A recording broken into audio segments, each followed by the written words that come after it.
Doctor John किसी जमाने में लंदन के प्रसिद्ध चिकित्सकों में गिने जाते थे। उनका नाम बड़े आदर से लिया जाता था और बड़े बड़े रईस उन्हें अपना पारिवारिक डॉक्टर बनाने के लिए तैयार रहते थे। लेकिन जॉन को ऐसी चकाचौंध से कोई लगाव नहीं था। वे जीवन में कुछ और ही खोज रहे थे। शायद सच्ची सेवा, शायद आत्मिक तृप्ति। जब उन्होंने ईसाई धर्म छोड़कर बौद्ध धर्म स्वीकार किया, तो लोगों ने आश्चर्यचकित होकर कहा कि उन्होंने अपना भविष्य अंधकार में डाल दिया है। मगर जॉन मुस्कुराकर कहते, जिस भविष्य में आत्मा की शांति नहीं, वह भविष्य नहीं, केवल छलावा है। बौद्ध भिक्षु बन जाने के बाद उन्होंने अपना नाम बदलकर स्वामी आत्मानंद रख लिया। वे भारत आ गए। यहाँ हिमालय की एक शांत कुटिया में रहकर ध्यान, साधना और सेवा का मार्ग अपनाया। उन्होंने कई वर्षों तक गरीबों की सेवा की, रोगियों की दवा की और निराश्रितों को सहारा दिया। एक दिन की बात है, स्वामी आत्मानंद किसी गांव की ओर जा रहे थे। रास्ते में देखा, एक कुएं के पास भीड़ लगी हुई है। पास जाकर देखा तो पता चला कि एक बालक कुएं में गिर गया है। मां रो रही थी। लोग खड़े तमाशा देख रहे थे, मगर कोई आगे नहीं आ रहा था। स्वामी जी ने झट कपड़े उतारे, रस्सी मांगी और कुएं में उतर गए। बड़ी मुश्किल से बच्चे को निकालकर बाहर लाए। बच्चा जीवित था, बस बेहोश था।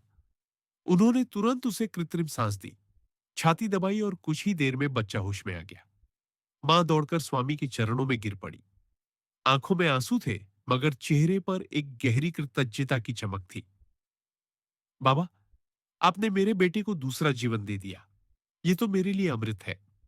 स्वामी आत्मानंद ने धीरे से कहा, यह मेरा धर्म है बहन। सेवा ही मेरा संकल्प है।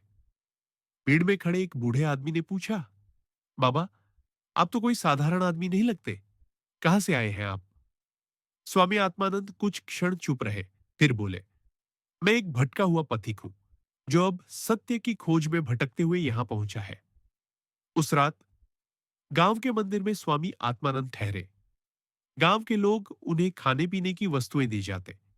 बच्चे उनके पास बैठकर कहानियां सुनते। औरतें अपने दुख दर्द कहती और बुजुर्ग अपनी पीड़ा साझा करते। एक वृद्धा आई। उसकी आंखों में दर्द था। बाबा, मेरे बेटे को खांसी रहती है, बुखार भी है। डॉक्टर बहुत दूर है। क्या आप कुछ मदद कर सकते हैं? स्वामी जी ने तुरंत कुछ जड़ी बूटियां दी, बच्चे को देखा और सलाह दी। 2 दिन बाद बच्चा ठीक हो गया। गांव में अब स्वामी आत्मानंद के प्रति श्रद्धा और आदर और भी बढ़ गया। कुछ दिन बाद एक दिन 2 अंग्रेज अफसर गांव में आए। वे किसी बात पर ग्रामीणों से नाराज थे। एक नौजवान ने उनकी गाड़ी पर पत्थर मार दिया था। वे बदला लेने आए थे। गांव वालों में डर फैल गया। सब डरे सहमे अपने घरों में छिप गए। मगर स्वामी आत्मानंद बाहर आए और अंग्रेज अफसरों से अंग्रेजी में शांत स्वर में बात की। मैं इस गांव का जिम्मेदार हूं। यदि किसी ने गलती की है तो मैं क्षमा मांगता हूं। आप निर्दोषों को क्यों सजा देना चाहते हैं? अफसर चौंके। तुम कौन हो? इतनी अच्छी अंग्रेजी? स्वामी जी ने मुस्कुराकर कहा, मैं एक भिक्षु हूं जो पहले डॉक्टर था, लंदन में। अब अफसर पूरी तरह चुप। उन्हें समझ में आ गया कि उनके सामने कोई साधारण व्यक्ति नहीं है। उस दिन गांव को बचाने वाला भी वही भिक्षु था। लोगों ने अब उन्हें अपना गुरु मान लिया। वे स्वामी जी की बातें सुनते, उनके बताए मार्ग पर चलने लगे। बच्चों को शिक्षा देने के लिए एक छोटा स्कूल भी बना। स्वामी आत्मानंद ने अपनी छोटी सी कुटिया में ही स्कूल की शुरुआत की।